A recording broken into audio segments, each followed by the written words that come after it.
Hi guys, my name's Elliot Harlin Bethel, and if you're new to this channel is about energy healing, personal development, and following my journey on utilising fasting as a healing modality.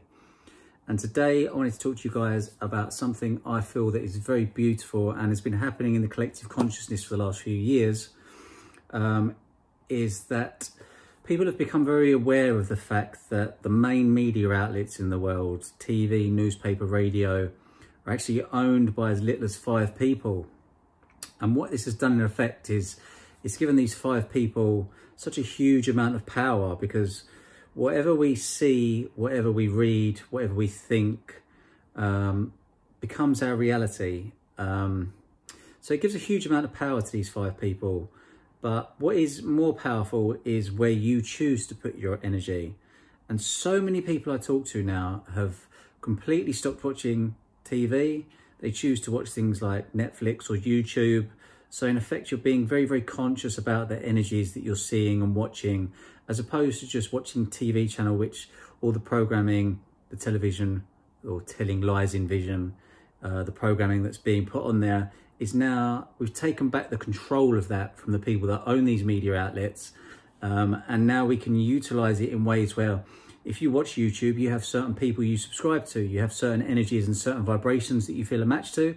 So you subscribe to these people, and now you're in effect choosing the vibrations that you let into your energy field, as opposed to just watching a TV channel that's being controlled and the advertising is just being reeled off by companies that are paying to put them there, or by just reading a newspaper. And I've learned a lot about media and how advertising works, and how certain companies won't advertise if there's a negative page in the newspaper that day, because their company is then, they just don't want to be associated with, if there's, say, a terrorist attack, or if there's something negative happening in the world, like a natural disaster. Certain big companies will pull their advertising so that their advertising won't be on the same page as that, because they know subconsciously it creates a negative emotion. And then if you create a negative emotion and that advertising company is next to that negative emotion, it's in your subconscious, you now won't buy that company because it's associated with a negative thing.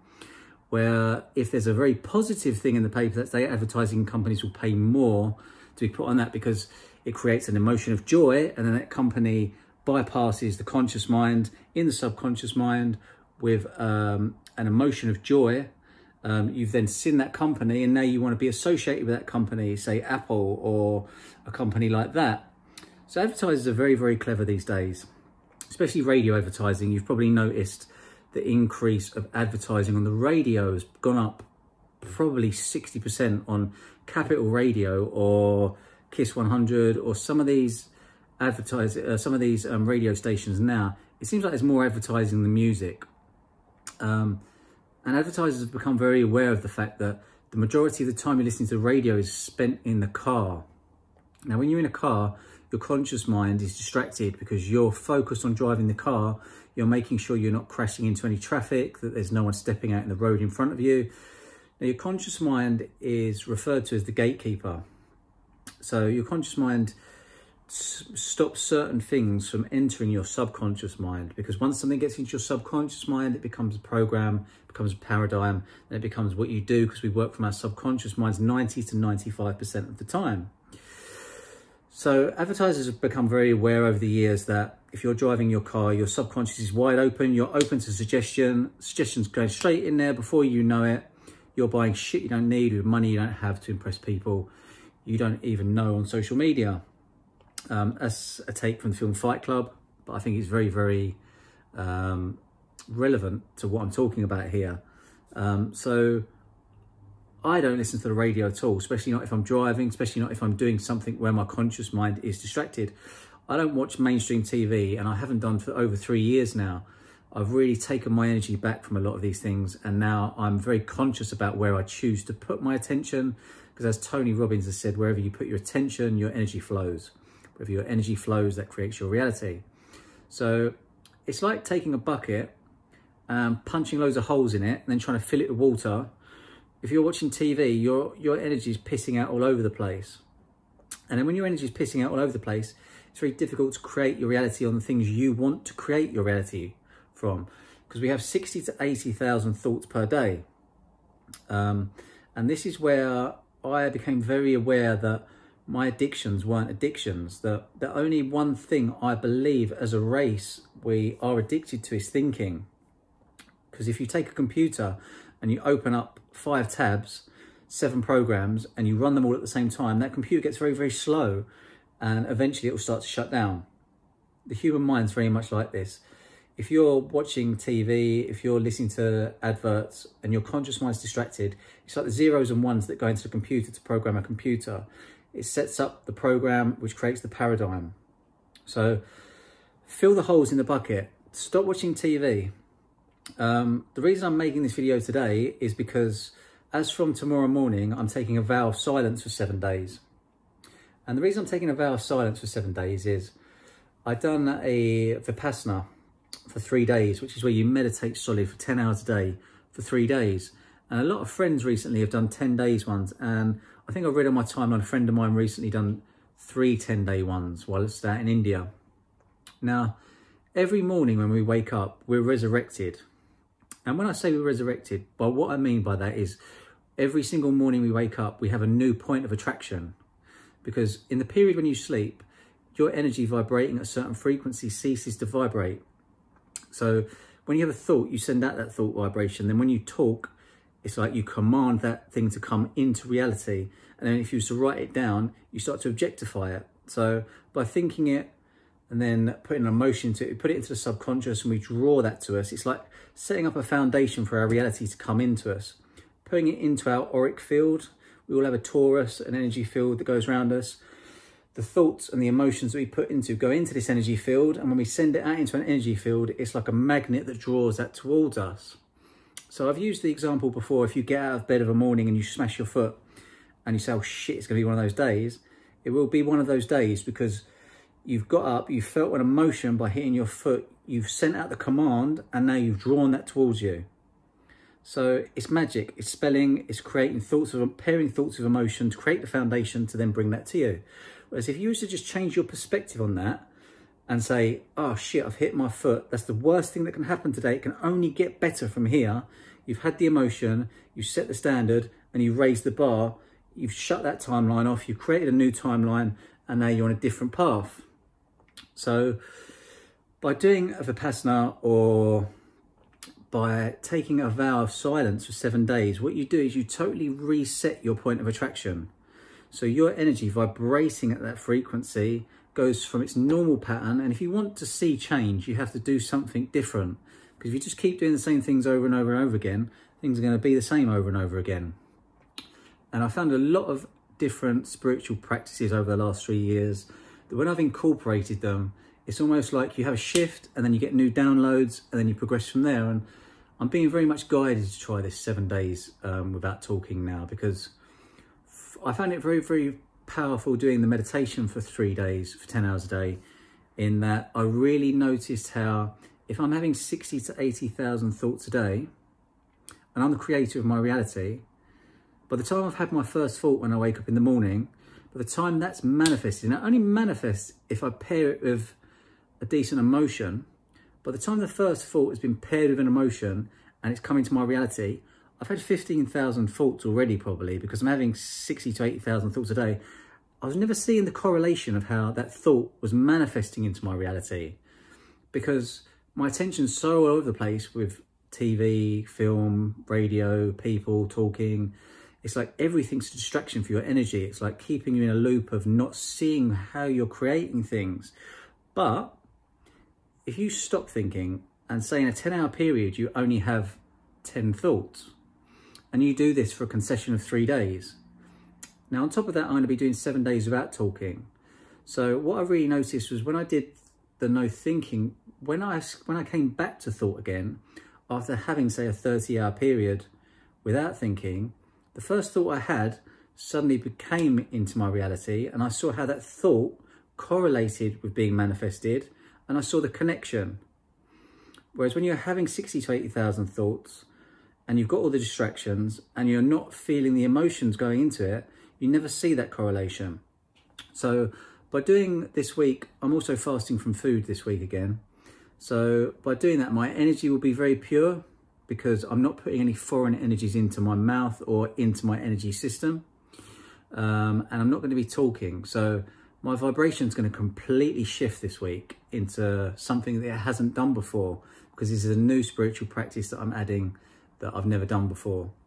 So I'm really looking forward to seeing what comes through this week. I'll be very interested to hear from you guys if you've tried something like this. Please do comment in the comments below. Getting a lot of inboxes and a lot of comments and messages from you guys now saying all the spiritual practices you're putting into play. And I've had so many inboxes from people saying they're starting their fasting journeys now, and breathwork journeys and meditation journeys. It's really exciting to hear from you guys. I do read all of the messages, I read all of the comments, and I do try to reply to all of them as well. So I'm very much interested in your journey, as I hope you are in mine, because you will bring something to the table that I haven't brought. And if it resonates with me, then I really want to try it and jump on board with it. Just as I say, if there's something you watch in my videos and it resonates with you, then feel free to embody that and take it, because we're all here to create our own realities. And to not impose anything on anyone else. There's no judgment or imposing on anyone else. I can quite happily have my little reality here doing what I'm doing without affecting you, and you can do likewise. But when we share our experiences, if something resonates, then by all means we can embody that and progress on our paths and help each other. But what I'm finding is, I talk to a lot of people that still do eat a lot of meat. I'm talking to people that only eat meat on a carnivore diet. And although it's not something I would do now, I can understand that there's polarity and that there's people that need to try something completely opposite from me. And what I find very interesting is how someone will try to tell me that you can't go 14 days without food and water, and how I've already done this. And the reason and how I've been able to do this was by not letting anyone else's energy come into mine and affect my energy, by doing it without anyone else telling me I can't do it, by doing it within my own energy, creating that solid boundary around me of knowing this is how I feel, this is where I'm coming from, and this is my energy, and no one's going to affect that. And once you've done it, no one can affect that from that point onwards.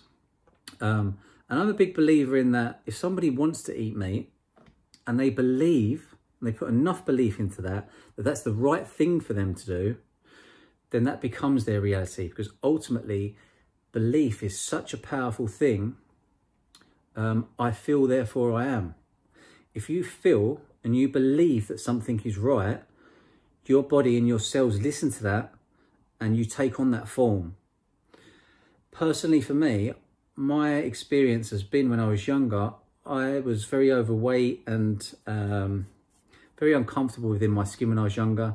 And I lost a lot of weight doing the Atkins diet. So I was eating a lot of meat, and I actually went from that to completely the opposite. So I got into great shape eating a lot of meat, and then I went completely the other end of the spectrum, eating no meat and high carbs. And I managed to maintain, or even better, the figure that I wanted, doing the opposite. And scientifically it doesn't really make sense, because one was very high fat low carb and one was very high carb low fat. So scientifically they kind of clash with each other, but I put enough belief into either of them that both of them worked. Which then I went on to do fasting and realized that I did a 20-day fast saying that I'd lose no weight and only lost 3 pounds. And then I also did a 5-day fast where I said I was going to lose a stone and lost 11 pounds. So by changing up my belief and the way I was training, and just being very, very clever about the different energies I was absorbing through listening, through speaking, through grounding, through earthing, through sunlight, and through breath work, and through bathing in certain minerals like pink Himalayan salt, which contains 84 of the 90 minerals found in the human blood system. So I was absorbing a lot of minerals from sitting in a bathtub. Whether I was or not, this was my belief, and this is how I managed to complete those periods, losing weight in a short period of time and maintaining weight in a long period of time. So what I'm saying to you is, there's no right or wrong. There's what you believe in, and choose very, very carefully what you put your energy onto. Choose very, very carefully what games you want to partake in, like politics. I don't partake in politics, don't speak about politics, and this is the only time you'll ever hear me talk about politics, because when you take your energy away from it, if everyone was to stop watching the news, if everyone was to stop watching politics, if everyone just took their attention and their energy away from it, you'd see how quickly governments and things like that would start to collapse, which is what's happening with the meat and dairy industry at the moment. Last year in the UK, there was 600,000 vegans, and this year there's 1.8 million. That's triple within the space of 12 months. Now, with films like Game Changers, there's an upcoming film with Leonardo DiCaprio and Richard Branson, I think. What's happening is people's belief systems are changing. Like when I used to believe I needed to eat a lot of meat in order to be strong and to gain muscle because of proteins and amino acids, the Game Changers film has shifted a lot of people's beliefs. And the amount of friends that I have, I'd say probably 50 to 70% of my friends are trying veganism or going vegan now because of the film Game Changers, and because of people like myself saying, we've been on this journey for 3 years now and we're actually stronger and more flexible. And not only that, but there's a lot less stress and anxiety because you're not absorbing that stress and fear anxiety from the animals. You're not eating that meat, which has got stress and fear and anxiety in it. When you put that energy into your body's then got to process that. So once you cut all that out, you've cut all of that anxiety, fear out. My anxiety went, my stress went, everything went, my clarity became very clear. And I also felt a lot more in tune with my source energy. Now, this is when I started to think, maybe I don't even need to eat fruits and vegetables. Maybe I can survive on breath, on light, on grounding. Now, when you spend a certain amount of time bare feet on grass, the protons and neutrons and electrons from the earth rebalance the protons, neutrons and electrons within your body. There's a great book called Grounding or Earthing. I'd recommend everyone to read it. They've got scientific studies in there where they've taken people and done body scans on them that have got inflammation in their body. And with 45 minutes standing bare feet on grass, it eliminates almost 100% of that inflammation within the body. Now, interestingly enough, scientific studies have shown that one of the main causes of inflammation is mucus. And one of the main causes of mucus is dairy. Because dairy creates mucus, which causes inflammation, which creates a lot of illness. And my perception on this is that we have 114 chakras within our body. We have 7 main energy centers. When you create mucus and inflammation in the body, it puts a roadblock in your energy centers. So when you've got a roadblock within your energy centers, if you're then suggested that you've got an illness, if you're suggested there's a possibility you could have cancer, there's a lot higher chance of you manifesting this, because if the energy is not flowing through your body freely, there's a blockage. When you start to have that think, you can manifest certain things within your body because you're not connected, you're not free flowing. When you're completely connected to all of your energy centers, no illness can really manifest within your body because the energy is just flowing straight through you. I haven't been ill in over 4 years. I can attribute to this. I've never felt better. My chain of thought's very, very good, very, very quick. And I get a lot of insights come through. When I generally sit and put my attention onto something, if I want to know the answer to something, I'll put my attention onto it for a little bit, mainly the 20 minutes before I go to bed, when I know my conscious mind is just drifting off to sleep and my subconscious is going to kick in and go to work in the astral or within my subconscious.